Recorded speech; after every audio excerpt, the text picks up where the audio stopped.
Sir கொஞ்சம் நெருப்படி விடுங்க sir. உன்னை எங்கேயோ பார்த்த மாதிரி இருக்கு. இந்தியாவில் எங்காவது ஒரு இடத்துல என்ன பார்த்திருப்பீங்க சார். சார் உங்க ஊர் சார்? வளையபாளையம். நானும் வளையபாளையம் தான் சார். வளையபாளையத்துல எங்க குடியிருந்த? மேட்டு தெருவுல சார். நீங்க சார்? நானும் மேட்டு தெருவுல தான் சார். நம்ம 2 பேரும் ரொம்ப நெருங்கிட்டோம் சார். மேட்டு தெருவுல யார் வீட்டுல குடியிருந்த? பயில்வான் பாலகுருன்னு ஒரு பண்ணி பைய வீட்டுல நான் குடியிருந்தேன் சார். உன் பேரு? வளையபாளையம் சின்னசாமி சார். அட்டா பாவி, ஒரு தீக்குச்சியாலைய குடும்பத்தையே நாசமாக்கிட்டு மறுபடியும் என்கிட்ட தீப்பெட்டி கேட்க வந்திருக்க. உன்னை வெட்டி போய் வராம விட மாட்டேன்டா.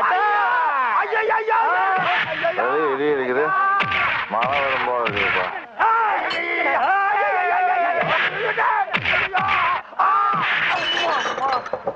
பத்திப்பட்டி இருக்கா? குடுத்துட்டு இருக்காங்க. எங்க ஆளுக்கா பழைய ஆஃபீஸர் போடாம அங்கேயே தங்கி இருந்து வாங்கிட்டு வா.